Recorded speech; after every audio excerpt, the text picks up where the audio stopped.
Baiklah, Assalamualaikum warahmatullahi wabarakatuh. Kami dari Arsitektur Neomodern. Di sini kami akan memaparkan materi mengenai hasil diskusi kami. Sebelumnya, izinkan kami memperkenalkan diri. Yang pertama, Kenalkan, nama saya Fatia Kula Azmina. perkenalkan nama saya Latifah Miftah Mulyani.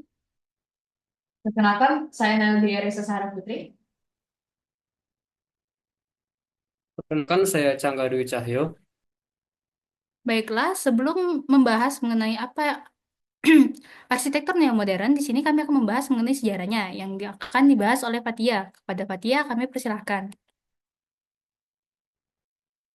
Arsitektur neomodern adalah gaya arsitektur yang berkembang pada abad ke-20, terutama pada tahun 1940-an hingga 1970-an, sebagai reaksi terhadap arsitektur modernisme yang dominan sebelumnya. Gaya arsitektur ini berusaha menggabungkan elemen-elemen modernisme dengan pendekatan yang lebih ekspresif dan fleksibel, untuk menambahkan ornamen dan bentuk baru agar tidak kaku dan monoton.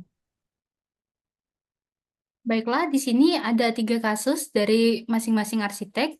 Yang pertama, di sini saya akan menjelaskan mengenai bentuk dari Fisher Center Bar College. Fisher Center Bar College yang dirancang oleh Frank Gehry ini merupakan sebuah lokasi seni yang dimana dibuka pada tahun 2003. Lokasinya berada di Annandale, on Houston, New York, Amerika Serikat. Bentuknya ini menggunakan fasad yang berbentuk organik, yang dimana pada atapnya terbuat dari stainless steel berkilau yang membentuk gelombang asimetris menciptakan kesan gerakan dan energi. Kemudian, struktur modular bagian interior terdiri dari bentuk geometris sederhana dengan kontras kontras dengan eksteriornya yang bebas dan ekspresif. Kemudian di sini Fisher Center Board College ini menggunakan material yang berani, menggunakan kombinasi baja, beton, dan kayu untuk memberikan kesan akustik berkualitas tinggi dan estetika modern. Selanjutnya, integritas dengan landscape bangunan ini tampak menyatu dengan lingkungan hijau di sekitarnya, mencerminkan hubungan antar seni dan alam.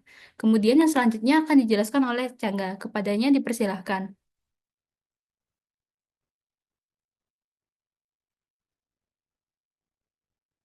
Oke, saya ulangi. Yang kedua adalah fungsi dari Research Center Bar College yang memiliki teater Sonsrov dengan 900 kursi, auditorium utama untuk pertunjukan musik klasik, opera, dan teater. Lalu ada rumah teater dengan 200 kursi, ruang yang lebih kecil dan fleksibel untuk eksperimen teater dan pertunjukan yang lebih intim. Yang ketiga adalah studio latihan, area untuk latihan dan pengembangan produksi seni pertunjukan. Ruang publik, area untuk interaksi sosial dan apresiasi seni. Selanjutnya, Baiklah, ke- selanjutnya akan dijelaskan oleh Fatia. Kepada Fatia dipersilahkan.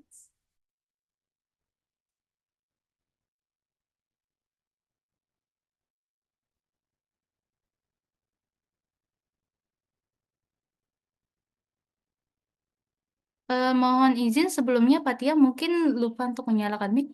Kepadanya mungkin boleh dihidupkan.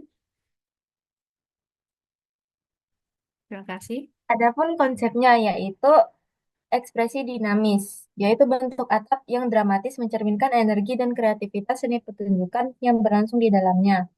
Lalu ada dekonstruktivisme, yaitu menghindari bentuk kotak tradisional dan menampilkan elemen asimetris yang tampak seolah tidak beraturan.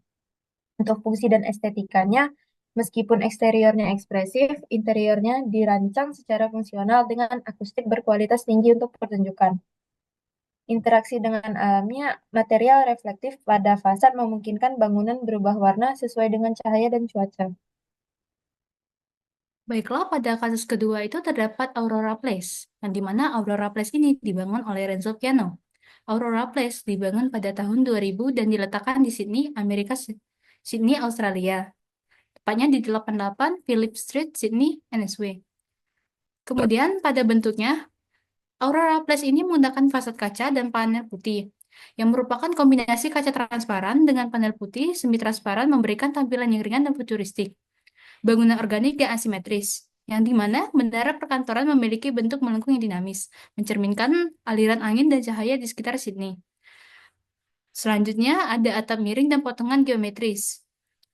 Menara apartemen memiliki atap yang sedikit miring, memberikan kesan seperti pergerakan dan integrasi dengan skyline Sydney.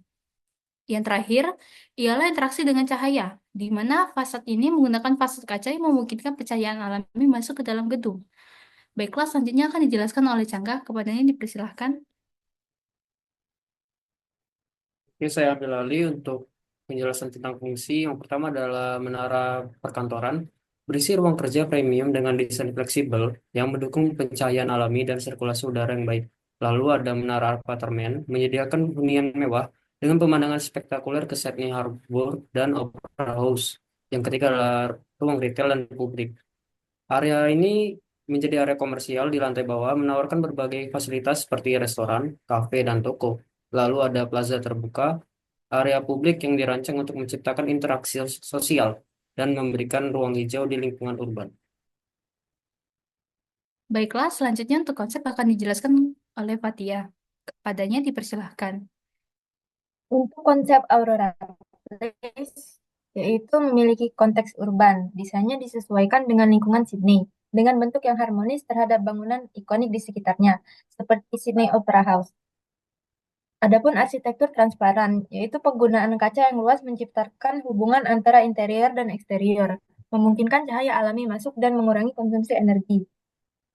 Lalu ada keberlanjutan dan ventilasi alami, struktur bangunan yang dirancang untuk memaksimalkan ventilasi alami, untuk mengurangi kebutuhan pendingin udara buatan. Baiklah, kasus ketiga kita memiliki bangunan Haidar Alivi Center, yang di mana bangunan ini dirancang oleh Zahadid pada di Baku, Azerbaijan, dibangun pada tahun 2007 dan selesai pada tahun 2012. Dan untuk bentuknya yaitu mengambil konsep desain organik, yaitu pada struktur ini tampak seperti gelombang yang mengalir, terinspirasi oleh lanskap Azerbaijan, tanpa sudut tajam, yang dimana menekankan konsep keberlanjutan dan kesatuan.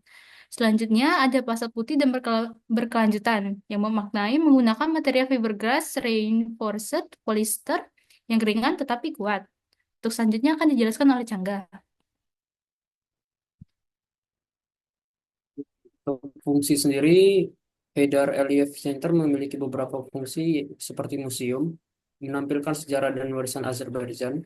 Lalu ada auditorium digunakan untuk pertunjukan konferensi dan acara budaya. Lalu ada galeri seni untuk memamerkan karya seni kontemporer dan tradisional. Lalu juga ada ruang publik, area terbuka untuk berbagai hal aktivitas sosial dan budaya. Untuk konsepnya akan dijelaskan oleh Fatia. Untuk konsep dari Haidar Aliyev Center yaitu ada fluiditas dan keterhubungan. Tidak ada pemisahan tajam antara atap, dinding, dan lantai, mencerminkan transisi mulus antara masa lalu, kini, dan masa depan. Adapun simbol modernisasi menjadi ikon kemajuan dan inovasi arsitektur di Azerbaijan. Dan yang terakhir, parametric design, menggunakan teknologi komputer canggih untuk menciptakan bentuk kompleks yang sebelumnya sulit diwujudkan dengan metode konvensional. Baiklah, selanjutnya kita akan membahas mengenai karakter arsitek yang akan dijelaskan oleh Naila Dia. Kepadanya, saya persilahkan. Oke, jadi di karakter arsitek ini kami mengambil Frank Gehry. Frank Owen Gehry adalah seorang arsitek kelahiran 28 Februari 1928 di Toronto, Kanada. Ia terkenal dengan gaya arsitekturnya yang inovatif, dekonstruktif, dan sering menggunakan bentuk-bentuk organik serta material yang tidak biasa, seperti logam, bergelombang, dan kaca. Gehry belajar di Architecture University Southern California atau USC dan kemudian melanjutkan studi perencanaan kota di Harvard Graduate School of Design. Setelah bekerja di beberapa firma arsitektur, ia mendirikan firma Gehry Planters LPV di Los Angeles.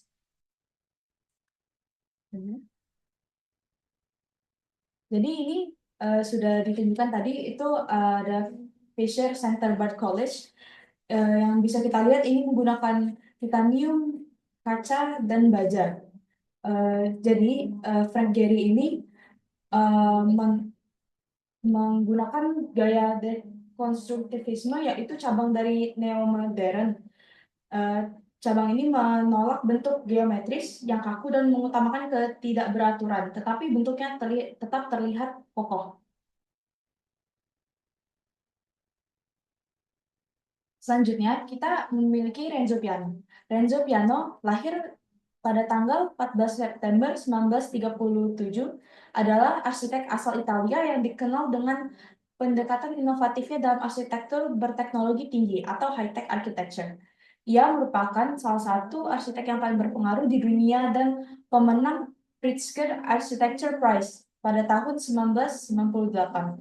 Piano belajar arsitektur di Politecnico di Milano dan memulai karirnya dengan mengeksplorasi material ringan seperti teknologi konstruktif inovatif. Pada 1981, ia mendirikan Renzo Piano Building Workshop atau RPBW yang berbasis di Genoa, Paris, dan di New York.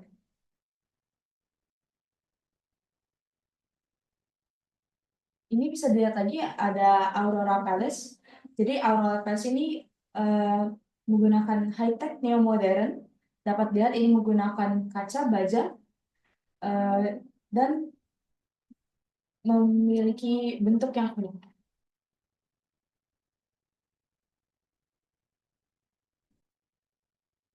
Jadi yang terakhir itu ada Zaha Hadid.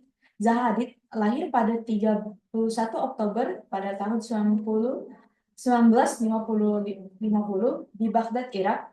Terkenal sebagai pionir arsitektur dekonstruktivisme dan arsitek wanita pertama yang memenangkan Pritzker Architecture Prize pada tahun 2004. Karyanya terkenal dengan bentuk futuristik, organik, dan menggunakan teknologi canggih dalam desain arsitektur. Zaha Hadid belajar matematika sebelum masuk Architectural Association School of Architecture di London.